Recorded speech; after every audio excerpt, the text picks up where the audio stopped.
So welcome all again, and happy Mother's Day to all the attendees. And we are working towards Mother Earth, so it makes me extremely proud that we chose this day today. And well, we start our webinar with a poll question.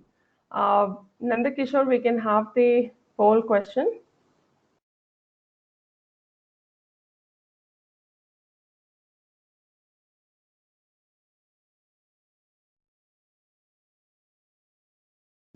Yeah, there's a poll question here. We would like all the attendees to answer these for us.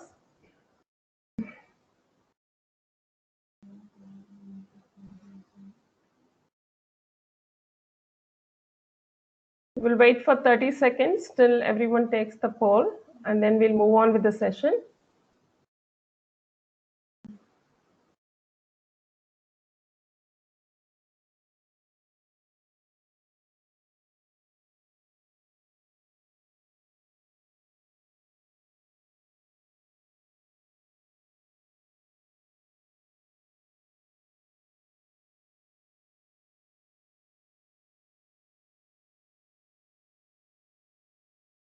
Yeah, I think that's good. We have an encouraging number.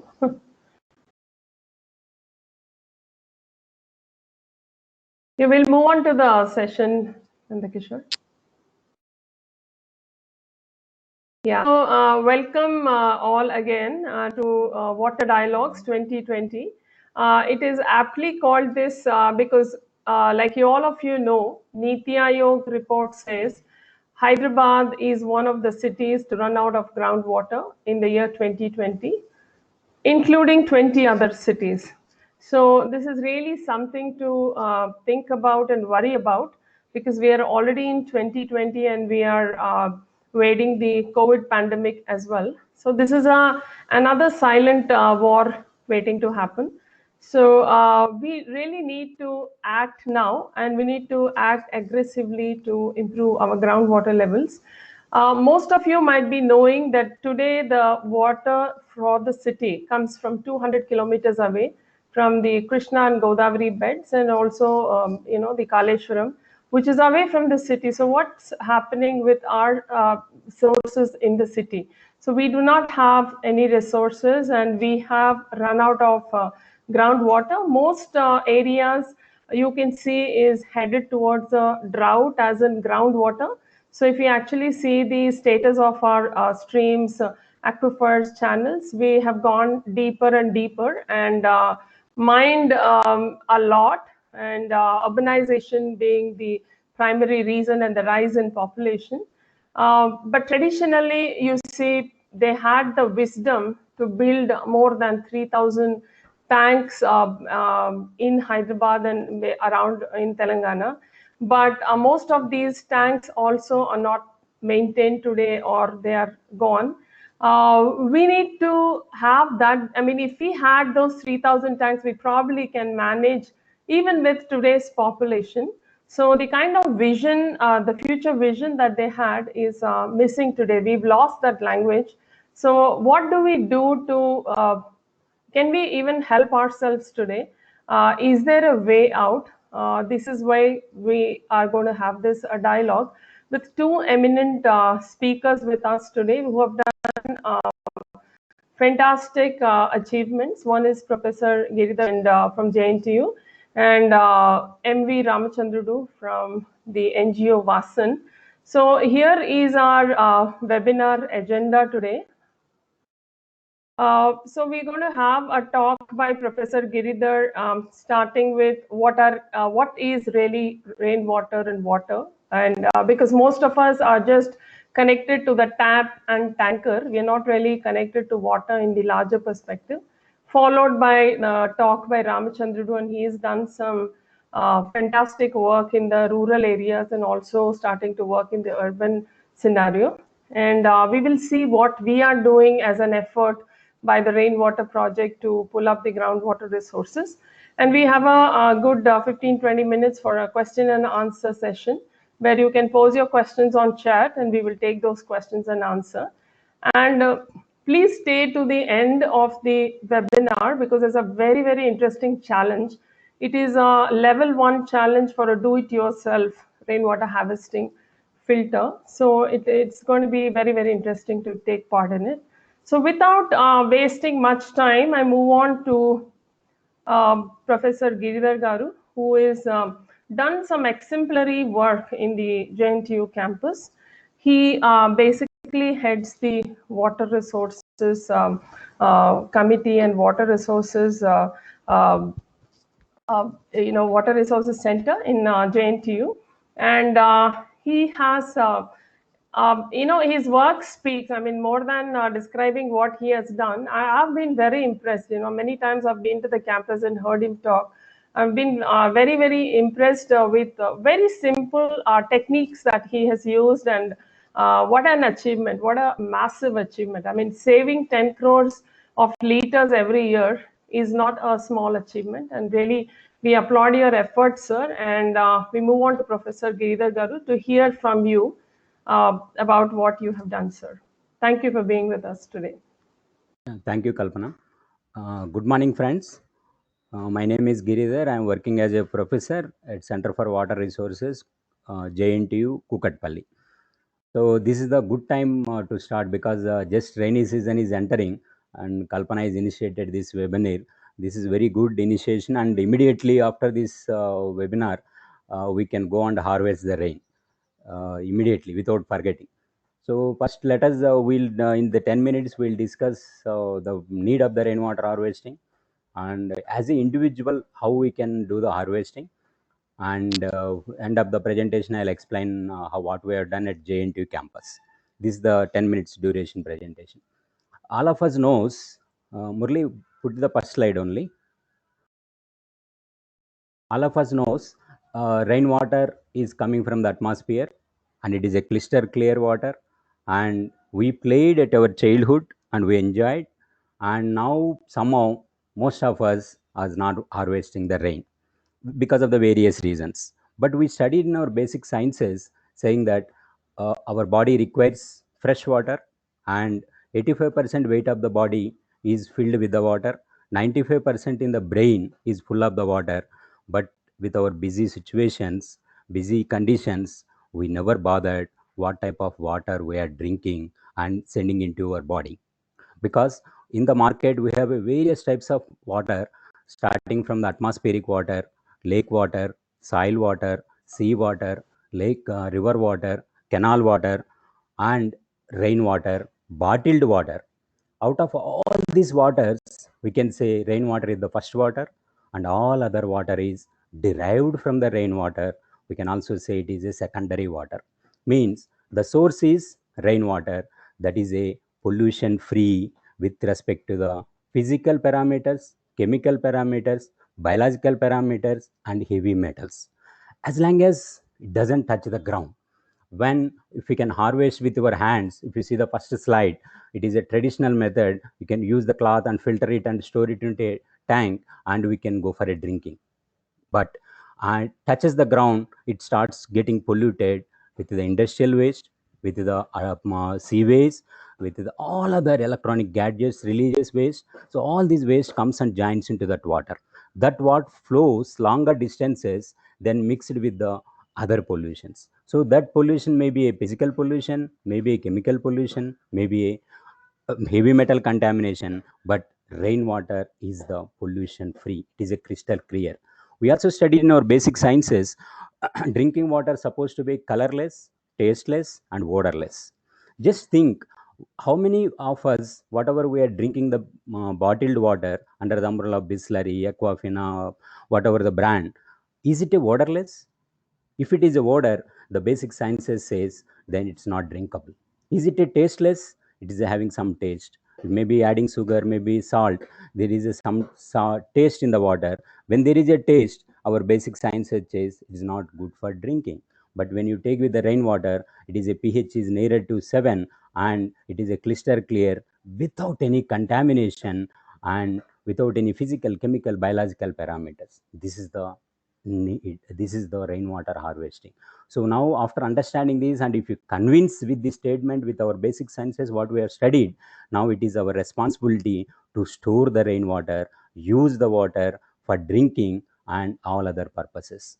So once we are convinced this, then we can go for a harvesting of the rain. Maybe if it is a falling on the rooftop, directly we can store into a sump with a minimum filtration, and we can use for drinking 365 days without any hesitation. Meantime, if needed, you can add some chlorine tablets if you feel some odor it is coming. Otherwise, this is a fit for drinking without any hesitation. You can store that water into the sump and you can use for drinking. Then similarly, water is falling other than the rooftops, maybe on the ground, maybe on the roads. This is a little polluted with the physical contamination and chemical contamination. We cannot go for drinking directly, so we can recharge through a advanced methods, artificial recharge techniques into the underground aquifers. As aquifer layers or groundwater levels in the aquifers are going deeper and deeper, and government of India is worrying. And initially Kalpana was also mentioning, Niti Ayog is worried about Hyderabad, the aquifer levels is going down. So it is as an individual, as because we have taken a lot of things from the nature, we have to give back something to the nature. So we can harvest that water and we can inject into the ground. This water we are not purchasing. This is freely coming from the atmosphere, and it is a crystal clear water. If you are not harvesting and you are allowing from your premises, maybe from the houses, apartments, or gated communities, we are doing something crime. It is a water, it is available for us, and we converted our land use land cover. Earlier it is a agriculture field, earlier maybe little forest, the water going into deeper layers. Because of our comfortability, because of our need, we have converted that from various purpose to a gated community or apartment or offices. Now we need to feel it is our responsibility to harvest the water, either store in the tanks and use for drinking, and starting from all the domestic purposes, starting from drinking. And if it is falling other than the rooftop, we can recharge into the ground. Okay, with that I'll move to the slides. Murli, can you go to the second slide? Yeah, now you see it is a just I'll go because time is less, another 5 minutes. So urbanization or industrialization or civilization disturbed the natural water cycle. If you see the leftmost, it is a natural water cycle.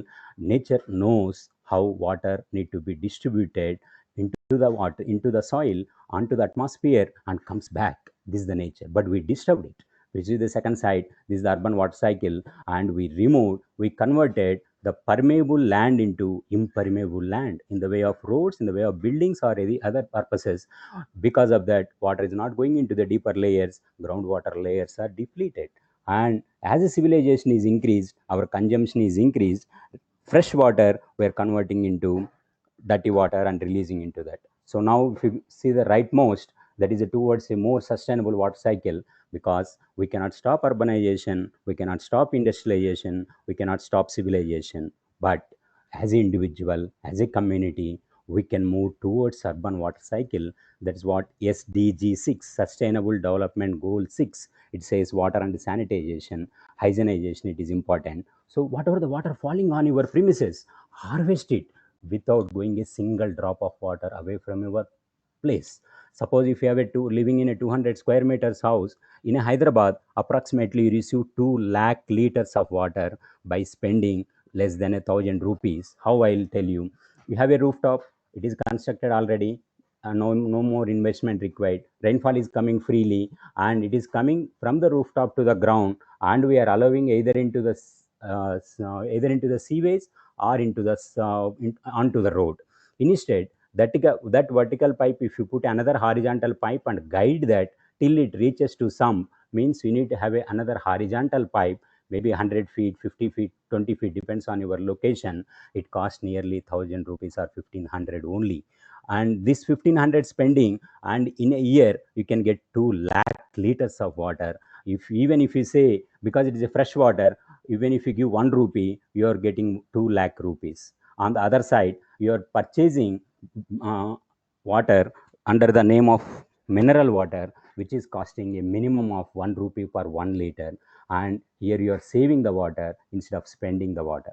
And most many a times you need to remember that rainwater harvesting, whatever you are spending, it is not spending the money, it is investment towards your health, towards to the nature. This we need to mind it. Otherwise, it will create the floods, And if you see the slide, it creates the flood, surface and groundwater gets polluted, base flow reduces, and you need to go into deeper and deeper layers. Hyderabad, you are noticing people are touching 1.5, 1500 feet below the ground to take the water, and looks water fresh, clear, but we do not know what type of contamination. It may be fluorine contaminated, it may be arsenic contaminated, depends on the situation. But rainwater, it doesn't have any pollution. Groundwater getting into deeper layers, freshwater ecosystem damages. These are the problem is the, if it is continues the urbanization like this, and if we are not harvesting the water, whatever falling in our premises. Next slide, please, Ramu. Murali, next time, next slide. Before. So this is the next slide.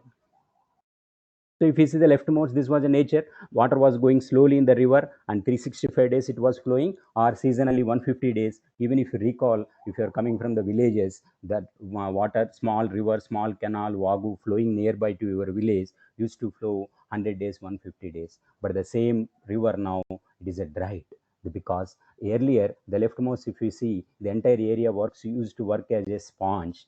Now it is a dry sponge on the right hand side. Earlier left hand side, it is a wet sponge. Wet sponge releases the water to the river slowly in the form of a base flow. Now it is reduced. So no natural, the point of the slide is natural recharge is not happening. Now we have to go for a artificial recharge.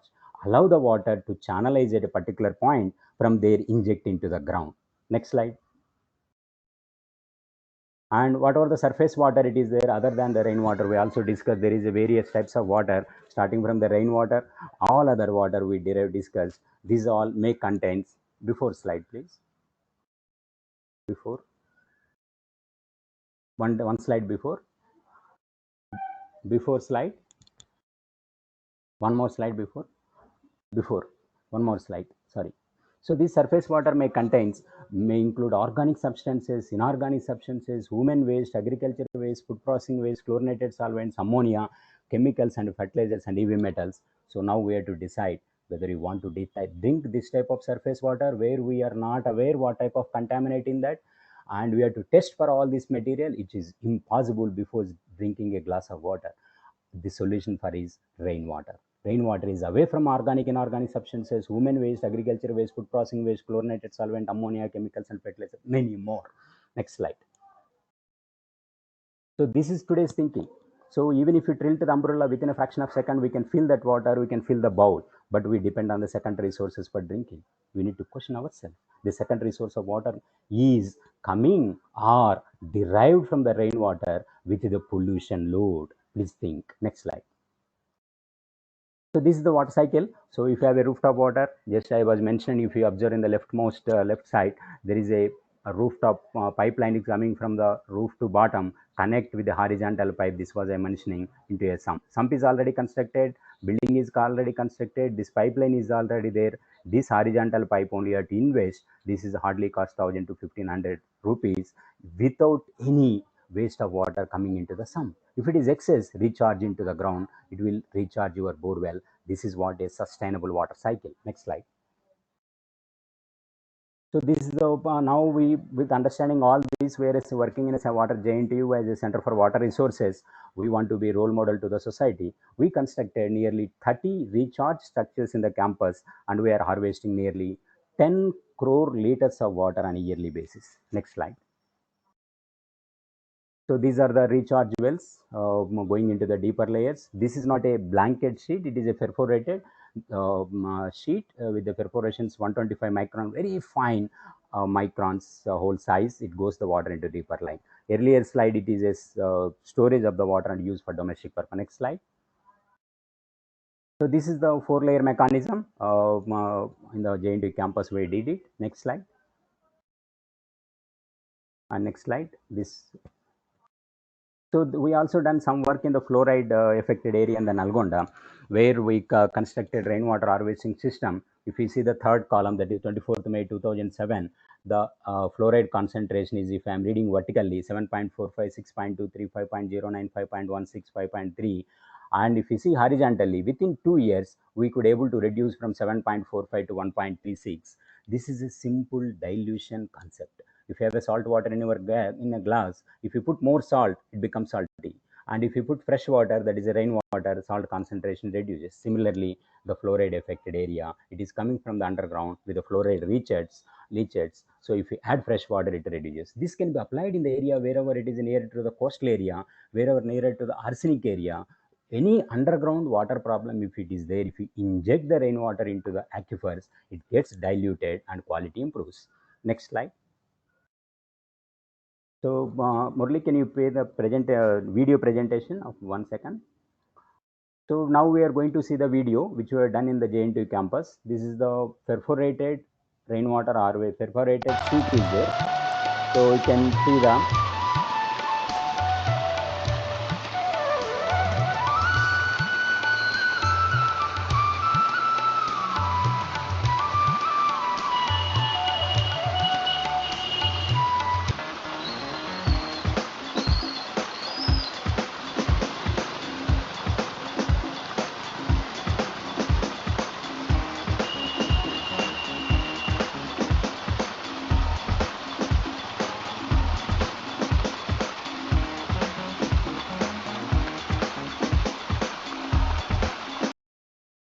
see the quantity of the water it is injected within 30 seconds.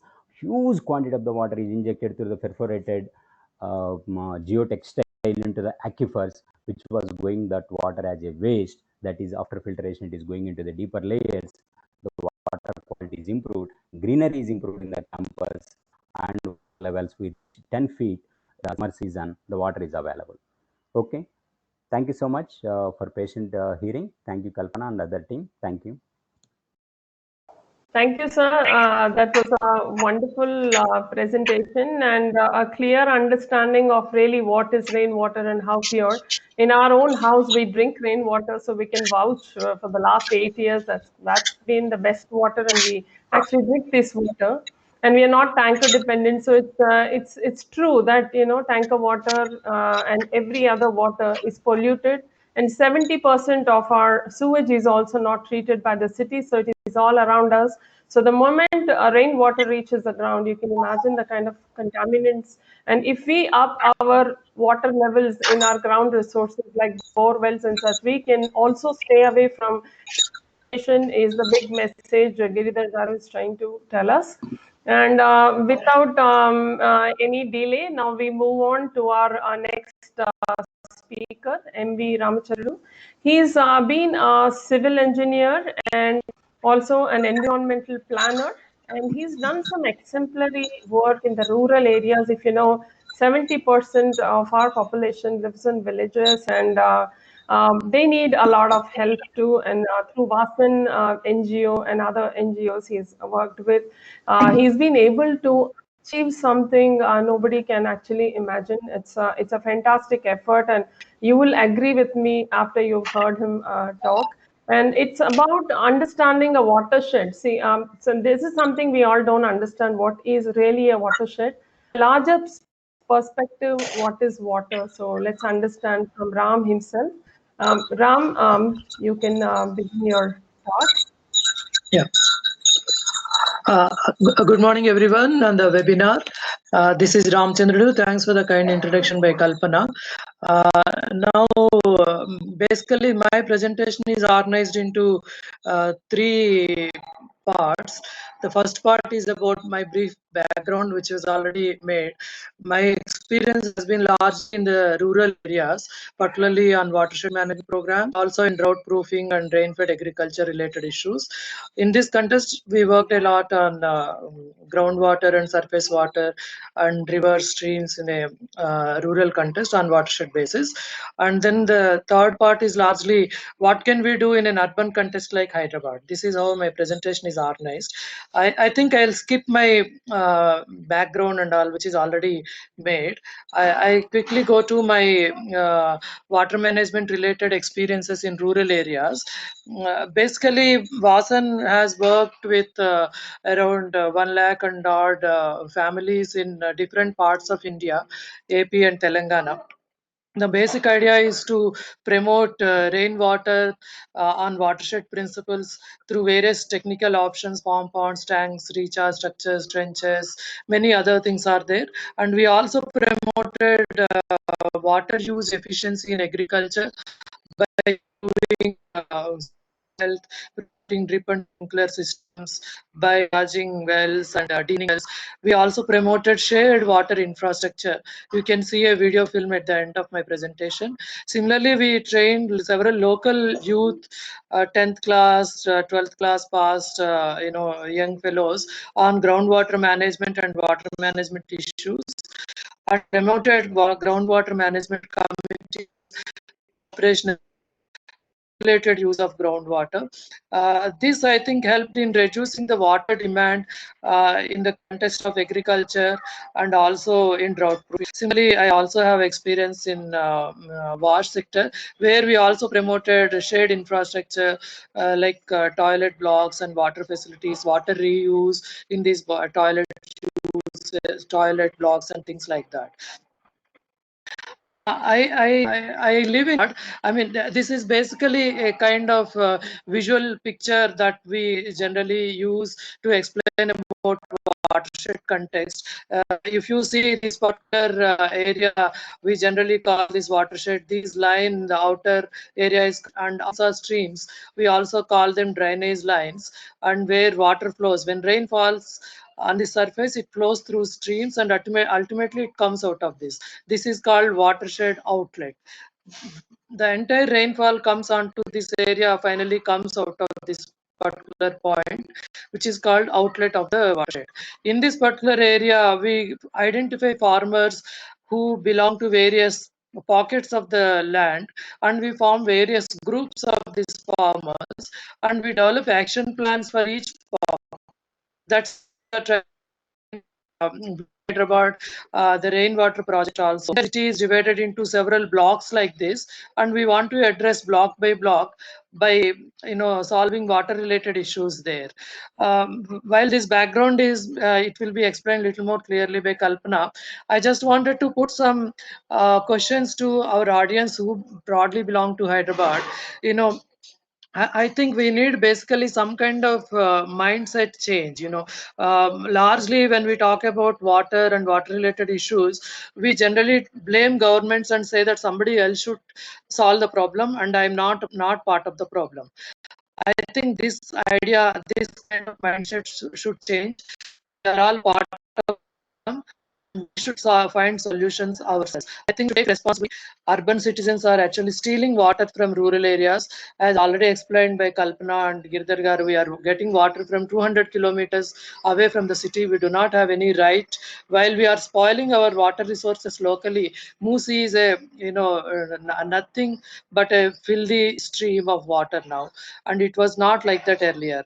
I think we need to be a responsible citizens, and we have enough awareness already, but I think we are not acting. I think we need to start acting now. This is my first message webinar. What can be done by a citizen in an urban context? I think the first action should be, can we monitor the water use at your residence, how you consume water, for what purpose, how much water are you using? Can you change this? Can you limit your water use? That first step. Garu mentioned, I think you should invest your money from your own pockets on roof water harvesting, groundwater recharge pits. I think many citizens in Hyderabad are reasonably rich. They don't have scarcity for money, unlike rural areas. So I think we should take some responsibility and make investments on groundwater recharge structures. Similarly, we can also separate grey water and black water, uh, and then reuse grey water for a variety of recycling purposes. Similarly, we can reduce harsh water, harsh chemicals at home, soaps, detergents, dishwashers, floor cleaners. They are all full of harmful chemicals, and we can switch over to natural cleaning material, natural cleaning agents, and this will reduce any harsh chemical load onto our water bodies. And this will eventually have very positive impact on our streams and water bodies. Of green cover plantation in the rural, in the common areas, also private areas. And finally, motivate your friends and relatives towards responsible use of water actions. This is how I think an urban citizen can actually act. And I conclude my presentation here, and I request video to be played by Giridhar. బాబు కొంచెం motor of చేస్తారా? ఒకసారి of చేయమని చెప్పాలి.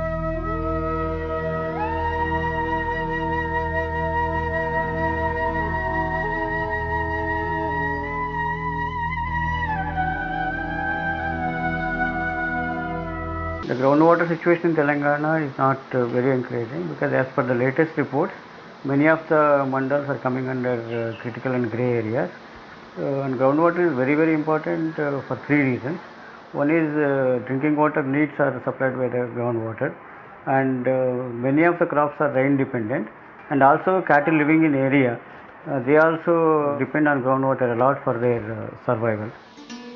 First ఎవరిది వాళ్ళు రైతులం సొంతం బోర్లు అయితే లేకుండే మా వాళ్ళు మొత్తం మీద ఈ ఏరియాలో మేము 5 మంది కలిసి ఒక 12 బోర్లు వేస్తే 12 బోర్లు కూడా ఫెయిల్ అయినాయి.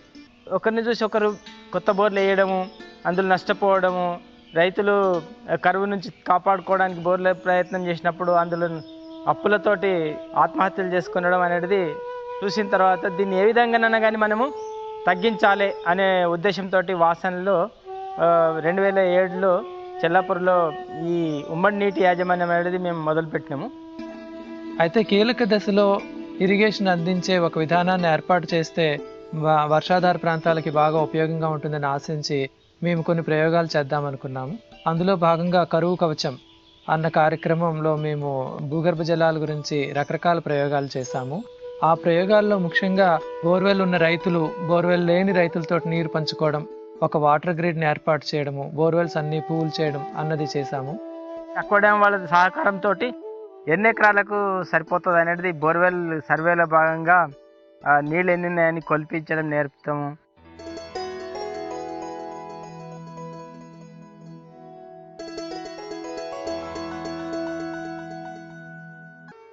అయితే ఏం చేసినాం మేము అంటే ఫస్ట్ ఈ 5 బోర్లు అన్నీ కలిపి ఒక పెద్ద పైప్ లైన్ చేసినాం. దానికి మంచి ఇంజనీర్ సర్వే ప్లాన్ చేసి తర్వాత ఒక కంపెనీకి ఆర్డర్ ఇచ్చి కంపెనీ ద్వారా పైప్ లైన్ వేసి ఆ 5 బోర్లు తీసుకొని ఒక లైన్ కలిపేసినాం. కలిపేసి దాంట్లో ఒక 18 అవుట్లెట్లు ఉంటాయి. అయితే ఈ పద్ధతులు ఏంటంటే స్ప్రింక్లర్ సిస్టమ్, వాటర్ని ఎక్కడ కూడా వృధా కాకుండా పైప్ లైన్ చేయడం, దాన్ని అంతా కూడా మంచిగా వాడుకొని వృధా కాకుండా చేయడం అనేది వాళ్ళు మా దృష్టికి తీసుకొచ్చిండ్రు. ఎక్కడ కూడా భూమి మీద ఇడిచిపెట్టి కుళ్ళగా పారబెట్టడం అట్లా వేస్ట్ అవుతలేవు. అవన్నీ కూడా మాకు ఆదాయి మొత్తం మీద వర్షాధార పంటలకు కూడా నీళ్ళు ఇచ్చుకోనికి అవకాశం దొరికింది. దాని నుంచి తాగడానికి మా చుట్టుపక్కల వాళ్ళకి కానీ మాకు కానీ సంవత్సరాంతం వస్తాయి. అంటే రోజు కరెంట్ వస్తుంది, రోజు వస్తాయి నీళ్ళు. అట్లా తాగే నీళ్ళకు కూడా ఎలాంటి కొదవలేదు. మా పశువులే కాదు, మా చుట్టుపక్కల పశువులు చాలామంది బట్టలు ఉతకడానికి కూడా మా చేను దగ్గర నీళ్ళు దొరుకుతాయి. తాగే నీళ్ళకి ఎలాంటి ఇబ్బంది లేదు మాకు. ఈ కార్యక్రమం చేస్తున్నప్పటి నుంచి మంచి బెనిఫిట్లో ఉన్నాం. మెట్టుకు మెట్టు మా ఆర్థికంగా మంచి డెవలప్ అయినాం. Vasan participatory ground water management నెట్వర్క్లో భాగస్వామి సంస్థ. ఈ నెట్వర్క్ అర్ఘ్యం సంస్థ ద్వారా వాసనలో ఆలోచించే ఇతర సంస్థలు అందరం కలిసి ఈ నెట్వర్క్లో భాగస్వాములమయ్యాము. కార్యక్రమంలో వాసన్ భూగర్భ జలాల గురించి పనిచేసే ఒక రిసోర్స్ సెంటర్గా ఎదిగింది. ఈ అనుభవాలన్నింటినీ కూడా క్రోడీకరించి రకరకాల పుస్తకాలని, ట్రైనింగ్ మాడ్యూల్స్ని, రిసోర్స్ మెటీరియల్స్ని కూడా తయారు చేస్తున్నాము. ఇది ఇంకా పెద్ద స్థాయిలో జరగాల్సిన అవసరం ఉన్నది. అందులో భాగంగా ప్రస్తుతం government of Andhra Pradesh, government of Telangana, NABARD తోటి కలిసి వాటర్ షెడ్ సందర్భంలో భూగర్భ జలాల వినియోగం అన్న విషయం గురించి ప్రత్యేకంగా ప్రయత్నాలు మొదలుపెట్టాము. We have drawn in this regard from the experience of NGO called WASAN, where they have implemented few pilot projects on sharing of the groundwater in Mahbubnagar district and Rangareddy district. And we have also trained our technical officers in the practices of groundwater sharing, where WASAN has implemented few projects in the state, even in Anantapur also. Promulgate a law declaring groundwater as a common asset and community asset, so which will go a long way in preserving our precious natural resource.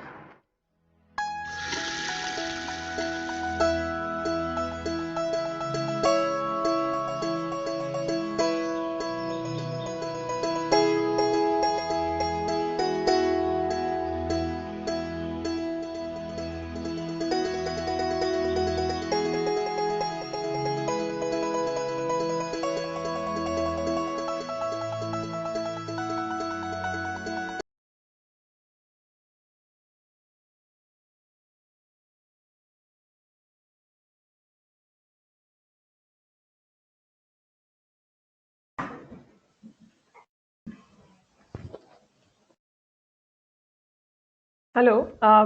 Yeah, so that was an amazing presentation and of Ram's works, and it's really truly inspiring. And you would have understood by now what is a watershed and how the aquifer and the ground reservoirs is a public asset, and we do not really think that everything is connected underground. You might be doing bore wells and different spaces or areas, thinking that, but you're sucking out of the same groundwater aquifers. So if we know how to manage these large level aquifers, there is something you can achieve in a very big way, is what we understand from Ram's video, and it is a fantastic public participatory effort. Here I want to share about what is really Rainwater Project, and what is really our action for water as far as Hyderabad is concerned, and how we want to model for the whole country, as in what kind of mass awareness action are we planning. So Nandakishore, can we have our slides?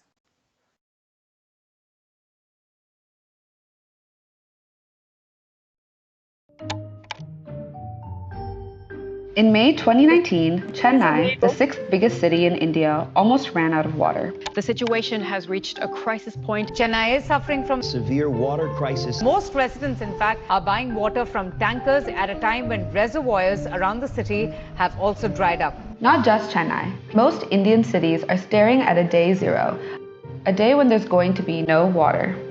With the rapidly rising population, changing lifestyles, and improper management of water resources, groundwater levels are going down exponentially and it's not being replenished. There's no aggressive plan and action to this problem. But there is a solution to this crisis. It is called rainwater harvesting. It is a method of collecting and storing rainwater into reservoirs or tanks.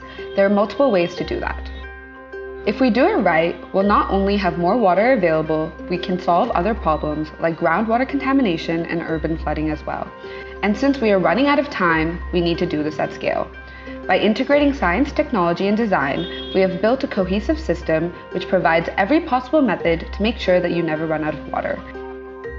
Cities can be subdivided into any number of smaller land lots called blocks. A culmination of these smaller blocks over a particular area is called a superblock. In a superblock model, we focus on the water level in one superblock at a time and make every home in this area groundwater rich. The idea is to build a replicable model that can solve the water conservation problem at a scale.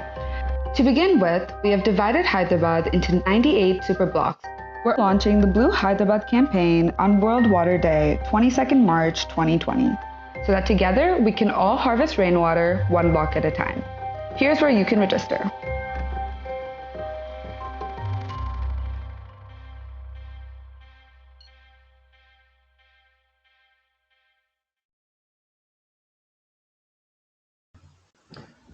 Thank you, Nandakishore, and that's really the effort we are planning, and that's the roadmap of actually going block by block and trying to achieve what we want. We can go to the first slide. So basically, we've been working for the last few years for rainwater harvesting. We've started conserving a lake. We've been doing a lot of efforts around water. But this is what we realize, that what we are doing actually is a piecemeal approach. You know, we are trying to revive bores in different areas. I mean, it may be few hundred bores we've revived, but it's all in different areas and spread out if one person. So that piecemeal approach is not helping. So which is where we came up with this plan that we need to go block by block and make sure the entire block is, we start with scientific mapping of whatever the groundwater channels are vanished because of our building activity. Urbanization has killed a lot of water underneath, and this is not a visible story to us, so we don't even understand this. And groundwater contamination, like Giridhar sir was saying, and you also know that most of our cities sewage is not treated, so these have started entering our bore resources. This is where the bigger problem is.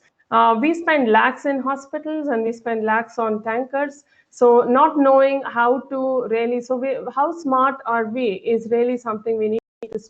And we are a tankers-driven city. I mean, if there's no water in the tap, we call a tanker. We don't know anything beyond this. We have to open up to more options before we completely run out and we can't go back and undo. So we have to create an action right now. Urban flooding is something we all see. Within few minutes of heavy rainfall, you can see the roads flooded, and the roads are also not taken care of, right? Because every time you see a road being laid and after rains, you see the condition of the road. So what if we absorb, all this water on the roads into biosphere, where we can tap this water right there, so we can avoid urban flooding. And if each community does not send its rainwater outside, we can do it's a good impact that we can create. Next slide.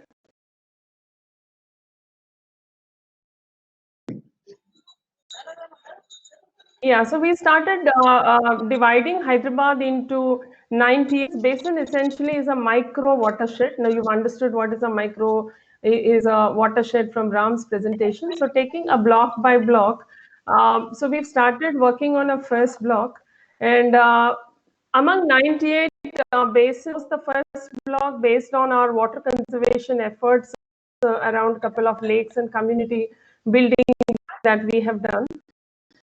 So we've started working with these, activating efforts, and we will handhold you. If you do in your community, we will do for free in your streets rainwater harvesting. We've identified the zones in a certain way. We go to and we start creating super blocks. We move to the next slide.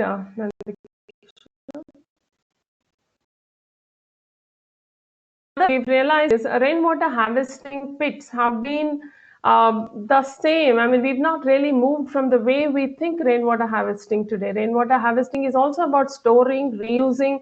If it's good to drink, it's not good to throw, definitely. And we have methods today. So there's a lot of innovation also in rainwater harvesting. So we want to bring all these new methods, because if you don't want a pit, there are which are complete almost negligible maintenance or zero maintenance methods are also available to us. Defoliation methods, and how we can create bioswales or eco channels. We tap water where it falls and have greenery beds on it, things like that. So we can store under car parks, because we have challenging spaces. Now, where do we store?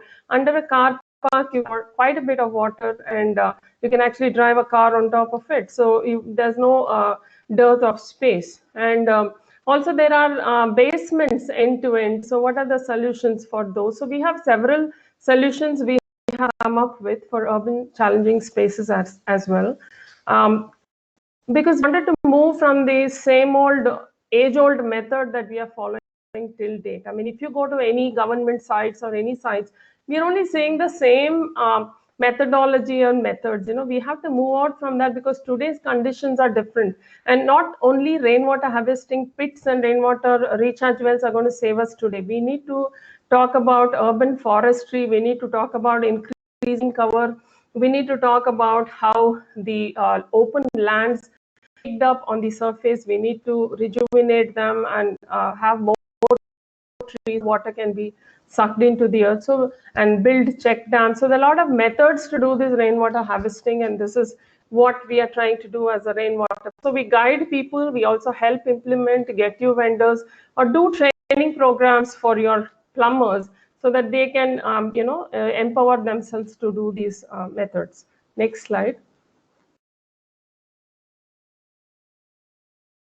So started working with schools, and a lot of kids have signed up. And one school, Silver Oaks, we have about 250 kids signed up, and it's been a wonderful experience showcasing to them right from a step well experience to a polluted lake to where we are today. What did we have? What did we lose? And what are we supposed to do to revive? So this understanding has kicked in a lot of interaction with the kids, because they understood the water problem in reality. I mean, not from the books, not from theory. So this is how we want to educate our younger generations, because their battles are bigger and they need to work towards it from now onwards. So we want them to be champions for rainwater conservation or water conservation in general to protect water for generation. So this is another big effort we are trying to do through schools and colleges and bring more youth into this awareness programs. Next slide. So what we've done is, this is a micro watershed that we've taken, and we have divided it into zones.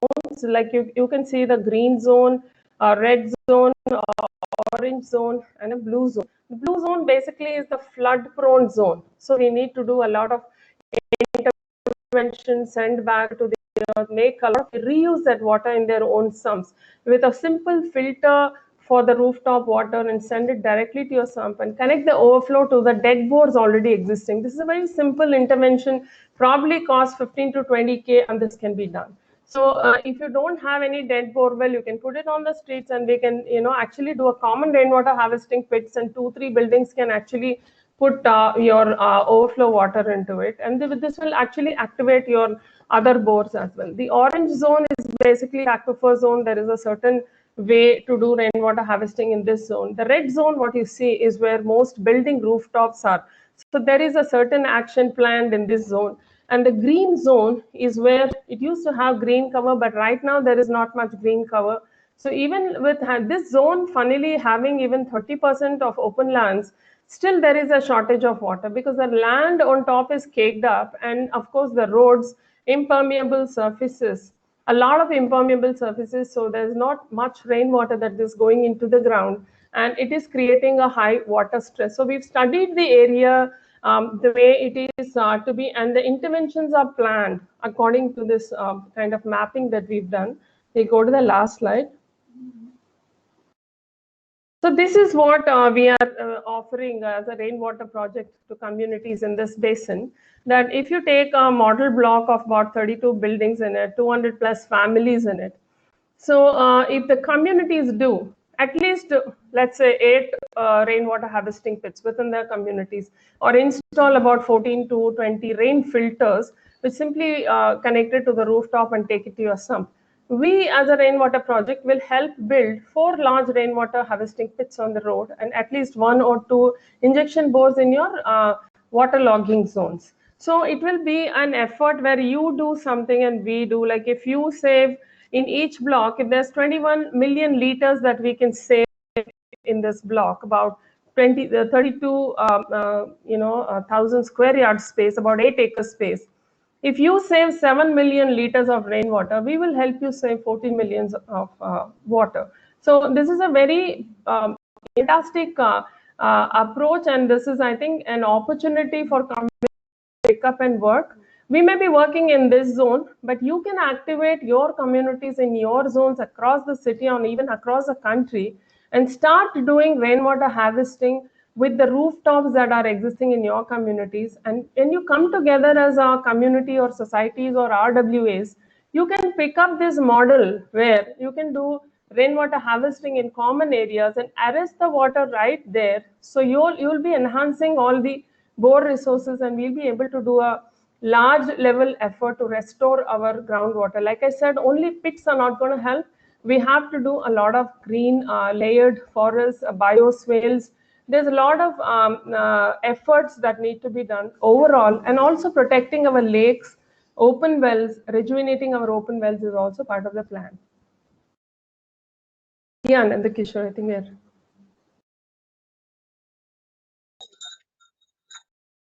Yeah, so basically, we will take the poll question again, and now let us see how many of you really feel like doing rainwater harvesting or see the need really. I mean, we'll just take that poll question, 30 seconds. We'd like all of you to answer this.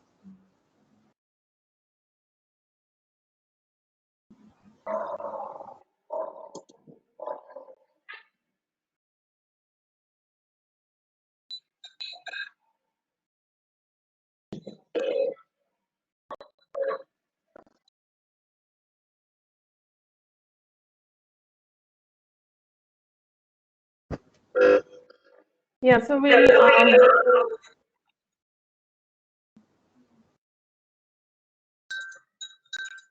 done with the poll. and it's good to see that there is none who's no to rainwater harvesting. In the beginning of the presentation, we saw a few who probably didn't think they want to do rainwater harvesting, but you can see why it is so important today. We'll open the floor for questions. So, Nanda Kishore, we can take the questions and start answering them. Yeah, the first one is, how much would it cost to harvest rainwater, by Pranav Nanda? So basically, like Giridhar sir said, there are very, very simple methods. So by far the simplest method is do a rainwater filter with a first flush system from the rooftop water. So that filter for up to 2000 square feet, it costs only 8,000 rupees to buy that filter. And that filter is available on Amazon as well. So you can get your plumber to connect the rooftop water. You might have 2 or 3 downspouts.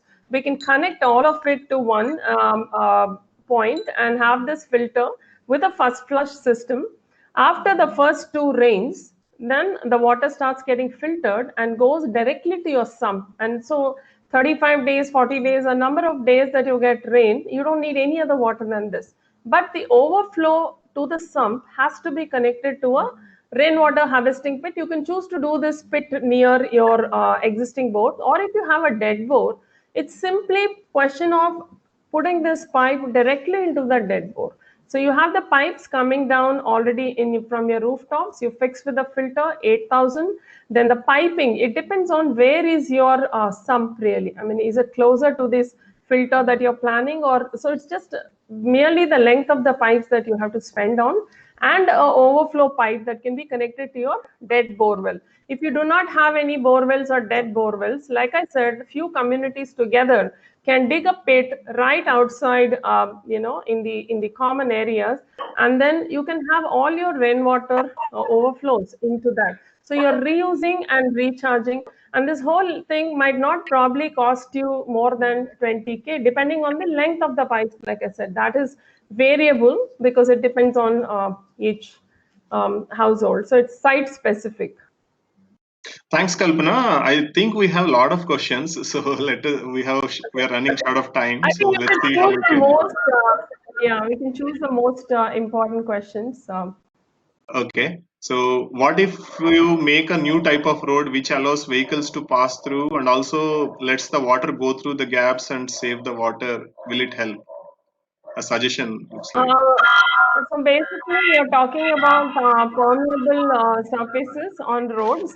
So permeable surfaces can be created, but with our tar road kind of a system, the best way to do is to divert these on the sides of the road, where we can create something called bioswales or trenches filled with gravel, and you can do greenery on top. So whenever it rains, it basically soaks up and sucks it like a sponge. So that way we'll be saving our roads as well. Yes, it is possible to do impermeable surfaces as well. Okay. The next question is, for a rooftop of 2000 square feet, what could be the storage tank size and how long the collected water can be stored? So for a 2000 square feet, we are told there is at least 1.8 to 2 lakh liters of water that can come on your rooftop annually to store. So it depends, see, you don't have to build another extra storage sump really. You can use the existing sump. But I think 10,000 liters or a 15,000 liters is a good sized sump.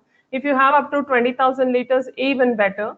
So, but at least a minimum of 10,000 liters will really help, is what I think. So a suggestion by Merugu Sai Ramana. We can conduct our workshops in schools, colleges, educational institutions to educate and inspire younger generation into this movement. Absolutely, Andy. We are actually starting to do that, and we have achieved quite a bit through that, because a lot of their parents are inquiring with us and wanting to know how to do it. So we till now we've been able to reach about 40,000 plus students in the city. So now we are doing a targeted group, focused outreach to them.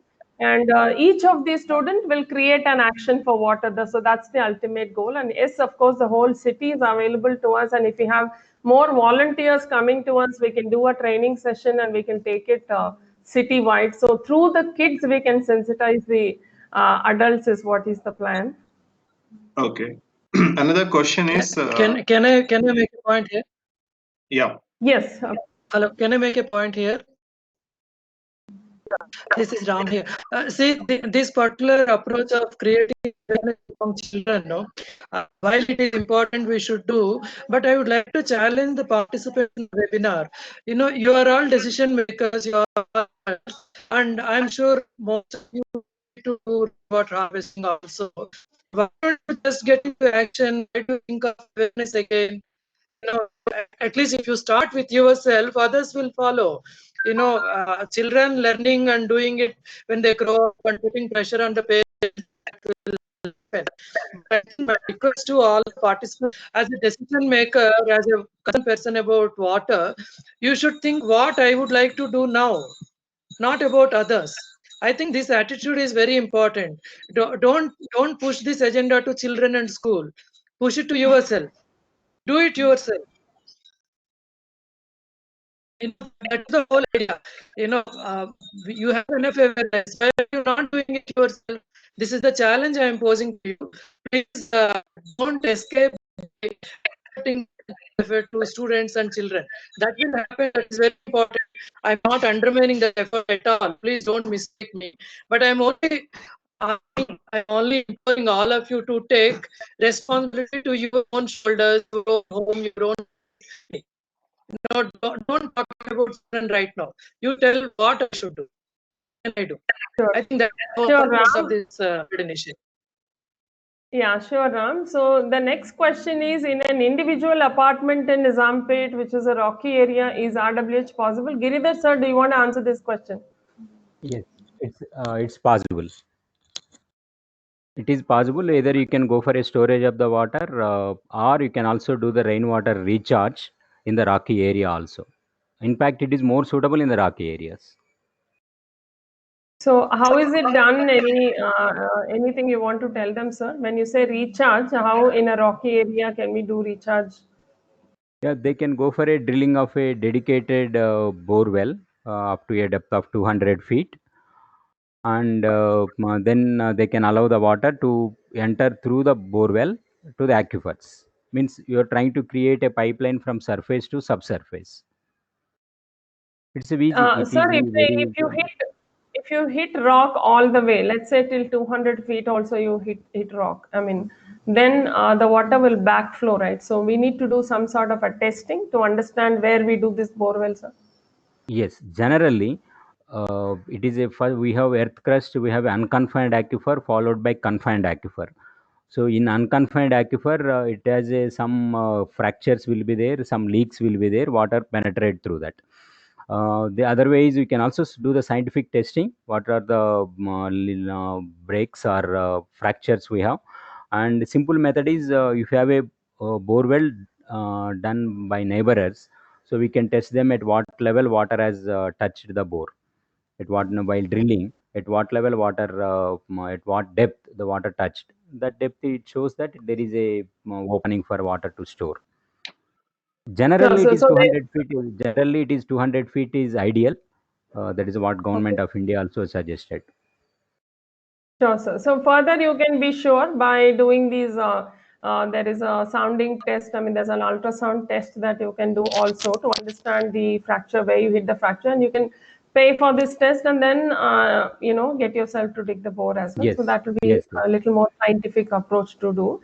And today you Yes. have these experts available to us, and I think 3,500 4,000 rupees per point, and you can get this done as well. So do we have to build our RWH structure when we are already recycling grey water and we have a lot of permeable land as outlets in our home? Yes, we still need to do rainwater harvesting, but you might not have to do a structure, but simply at least do a filter and filter the rooftop water and take it directly to your sump. And the overflow, you can still use it to your garden or do drip irrigation or do some kind of a collection medium to it. But I think rainwater harvesting is important here. I don't know about a structure, but I think if you do it, you can still enhance your working bores as well. So I think it's a must. I mean, it's good to do. No, It's better than rainwater harvesting system, we need to load only rainwater, no other water. yes, Water coming from correct. bathrooms, water coming from the balconies, water coming from the recycled is not accepted to recharge the aquifers. The name itself, it is saying it is a rainwater harvesting. So we need to harvest only rain. Yeah, so we do not, we do it responsibly, and we do not put, we do not contaminate our shallow or deep Aquifers. aquifers. Yes, So yes, we need true. to, if you want to send gray recycled water, there has to be a certain quality. But if you cannot assess that quality or maintain that, it is not really simply advisable to do so. So Yes, rooftop being the cleanest water resource, this is what you can send it to your aquifer, so you do not pollute the deep down aquifers. Even the surface runoff in your apartments or homes, you can drive it to a pit, because earth has its own filters. In surface area, you might have engine oil or bird droppings, or you can have these kind of things even within your community. So you can drive it to a pit, and that earth has its own filters to take care of it. Even the surface water is not advisable really to put it into deep aquifers without a certain filtration medium used. So we have a 1400 feet borewell that is almost dry. Can we use it to recharge? Yes, you can use it absolutely to recharge. Only thing you need to know is has it really fetched water earlier? You need to know a little bit about the history of the bore. If you don't know the history of the bore, simply get a 5000 liter tanker and dump all of that water into that borewell. If there is a backflow, then maybe it is not good to recharge. But I suppose 1400 feet, it's a beautiful recharge mechanism. If you can do it, that's a wonderful thing. You don't really need any pit. Where you have dead bore wells, you don't need to do any pits. You can simply recharge it into your dead bore wells. Like I said, filter, sump, and overflow to the dead bore. So is rainwater really pollution free in cities? So much pollution in the air. True, but many kids in the school ask me, isn't it acid rain and stuff? Acid rain happens in a few countries, not here. But yes, there is a lot of pollution in the air. There are bird droppings, and there are a lot of things that happen on the terrace. But this is why we say the first flush of rain or the second flush, until the two rains, you actually flush it out. In our house, even that first flush has a simple gravel mechanism, so it goes through that filter and we drive it to, I mean, we have it in our garden and stuff. We don't even throw that water out.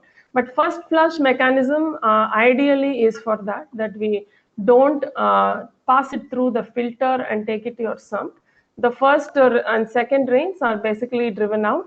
From the third rains onwards is when, so you, most of the pollution in the air and everything is taken care of. For individual homes, smaller apartments, we actually sweep our terraces every day, so we keep it clean. But in apartments, larger apartments where there is no way or you don't really, the first flush is a very important thing to do. From the third rain onwards can be directly captured throughout the season. How long the water can be stored in a tank? Well, we have a 30,000 liters tank in our house, and we only have one opening and not any sunlight that goes in. We even store it more than 8-9 months, but we keep reusing it. So every time, so nowadays you have rain every 4 months. We keep having a lot of rain that happens every 4 months, and so because of climate change and such. So we keep reusing, and then it keeps refilling. So it is like a cycle. We don't really store it forever. Does the water have an expiry date, since we see an expiry date on water bottles? Sir, Giridhar sir, you can answer this question. Yeah. Thank you. So, generally, water, there is no expiry date. But when you observe some of the water bottles, they put expiry date. The reason is they are trying to sell packaged mineral water. What type of minerals? They are not removing all harmful minerals, but they said they are adding some salt and sugar as a mineral into the water. So because they are adding externally, these may expire after some time. That is the reason the manufacturers are writing expiry date. Otherwise, it is not required. If it is a fresh water taken from the atmosphere, there is no expiry. You can use for 365 days, unless otherwise if it is exposed to the sun. If it is exposed to the sun, there may be chances of algae is growing. If it is a closed one, we can use 365 days, even more, not a problem. So that also answers the next question, can you drink rainwater? In my house, personally, Yes. we drink rainwater almost 6 to 8 months. So I think it's good. We've been drinking it for 8 years, so I can definitely say that it's good. So thinking of storing rainwater in a sump.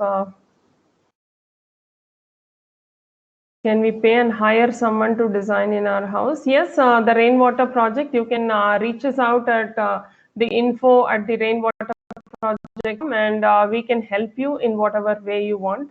You want us to implement also, we can have vendors come and implement, or we can give you the design idea so that you can also implement. Yes, we are there to help. So the apartment also rooftop water can be saved. I mean, you need to understand where the down pipes are going. Right now, most of it probably is connected to your drainage or sewage system. You need to get them out of that and connect it to only the storm channel. And if that is there, you can actually do this filter method even in apartments, because you don't have all the pipes coming at one point. You have different, so even if your rooftop is larger than 4,000 5,000 square feet, you probably have down pipes which are 4 or 5 of them, and each one can have a filter, and you can choose to put it in your sumps, or you do another storage somewhere in your apartment, or simply do a 5,000 or a 10,000 liter syntax tanks for smaller apartments, and attached with a tap, you can keep using it whenever there is, and with an overflow connected to a pit or something. Yeah. So this is somewhere near JNPT, sir. Yes, sir, you can add. When rooftop water connect to a sump, we can use for drinking, as long as your other balcony pipelines or toilet pipelines are not connected. If any Yes. pipeline coming from the balconies, most of the apartments, to minimize the cost in the pipeline, they also connect balcony waste into the rooftop water pipeline. If that is the situation, we cannot use for drinking. We can use other purposes, but we are better to disconnect that balcony pipelines to the rainwater pipelines.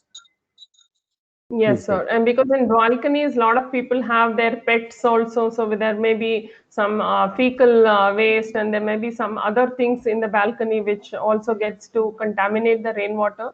So if the Yes, balcony ma'am. pipes can be separately taken, it can be actually driven into ponds or natural ponds you can make in the garden areas, and that can slowly percolate and and you can take it through trenches or bioswales in your own apartments, and it can help in other ways, but definitely not directing it to a sump.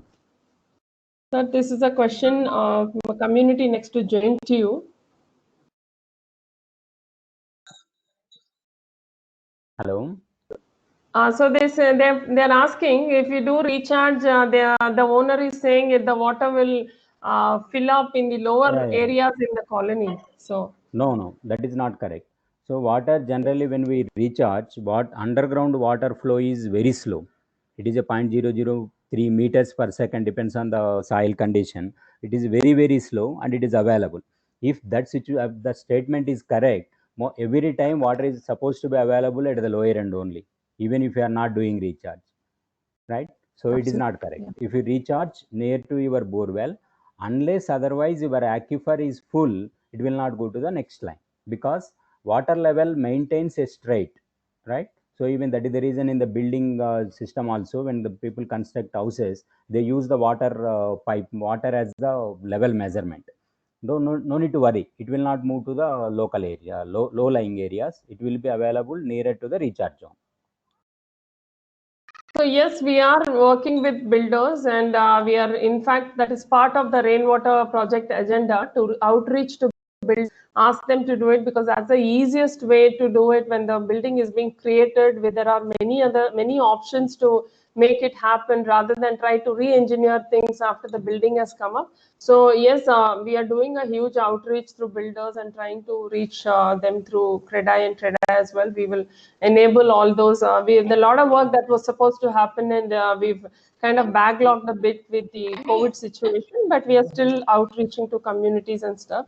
There is a question also is asking, someone, Dayakar, I think, is asking, he has a working bore well, and is there a chance that the bore well will close with the soil, or what if you do a direct recharge? So we do not advise you to do a direct recharge into a working bore well. It's good to do a pit or do a recharge bore well next to the working bore well, and then try to tap your water. But directly you can recharge to your dead bore well, and because it goes through the filter, sump and overflow, so there is a kind of regulated flow. It's not a gush of water. So dead bore well is good to do a direct recharge. Working bore well, we suggest you do a injection bore or a recharge bore well within 10 feet or so from the main bore well, and then recharge your water, and take this recharge well deep down to 150 or 200 feet, so the main bore well can benefit as well. So is there a way we could get access to the second video? Yes, all of the entire video on the webinar is going to be, the link will be shared on social media, and you can actually avail these videos. So I have dug some trenches, so pits in there. I do not wish to drill any more. Yes, absolutely. You can take further advice from, and you're doing great efforts. I think this is what is required even in farmlands, even in open lands near your homes. You can actually get some people to, dig these small pits just before the rain. Even you see a lot of open lands everywhere. You can just dig some pits so that, slowly water can percolate into them, and everything need not be run off. So we can, make those kind of efforts. The filters of rainwater harvesting pits, they collect all the dirt or most of it. So basically your downspout, where on the terrace you do a jali, you can do a stainless steel jali also for larger leaves and particles that cannot enter the rainwater pipes. And the filter mechanism is basically a centrifugal system where it arrests the silt, and yeah, most of the silt is arrested, and further on you can actually add a filter cloth where it enters the sump. The pipe can have a filter cloth, and further it can arrest fine silt. So I think that's a very simple thing to do. So where we can source the material, so stay with us. I mean, on our Facebook page, and the rainwater harvesting project. The rainwater project is our Facebook page. We will be, having a rainwater harvesting methods ka booklet, which we will be circulating in social media as well. So yeah, apart from this, you can call us directly and get us the guidance of whatever you want to do. So under the car park, in 10 feet by 8 feet or 12 feet by 10 feet, it depends on how much deep you want to go really. I mean, it depends on where is your other structural elements, like where is your retaining wall and all of this, because you don't want to do right next to the retaining wall and stuff. And how deep, you can go up to 6 feet, 8 feet. You can definitely save a few lakh liters water there. It all depends on the depth and the size of the parking lot really. Yes, we are going to have in fact, within a week, we are thinking of continuing with this series, our dialogues, the Water Dialogues 2020. We want to have the next session where we are going to have different companies and different products, where what is a modular rainwater harvesting method, or what is a filter method. There is a friend who's invented a better filter than what's available right now in the market. So all these entrepreneurs come and talk to you, and you can have questions. So there will be a series of talks which because this is the only way we can outreach in this COVID situation, because we were actually planning to have large level events. Since that's not possible, webinar is the only way to outreach. We will be announcing another webinar shortly. Please look out for that. So, I ma'am, in think the interest of time, I think we have few more yeah, questions, but probably we can answer offline. you can still post these questions, so we will answer you. So you can, don't think we've not answered any question yet. We will still answer you. You can reach us at the info@therainwaterproject.com. So before we close, I want to show a video, which is actually a challenge. And this is the first level of that challenge where it is towards a do-it-yourself rainwater filter. It's a do-it-yourself thing where you can involve kids. You can be, if you're inclined towards art and stuff, you can also be part of it. This is a method to connect people to water. Do you even know where is your rainwater spout? I mean, let's begin with that conversation within your building. So this challenge is about it. Please look at the video and please participate in this challenge. Get kids to participate. You can also be part.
So please be part of this challenge. It's basically to make you walk to your rainwater down pipe and understand where is your rainwater downspout in your building really, and do a little artwork around it about 3.5 feet above. And the next level challenge will teach you how to do your own filter.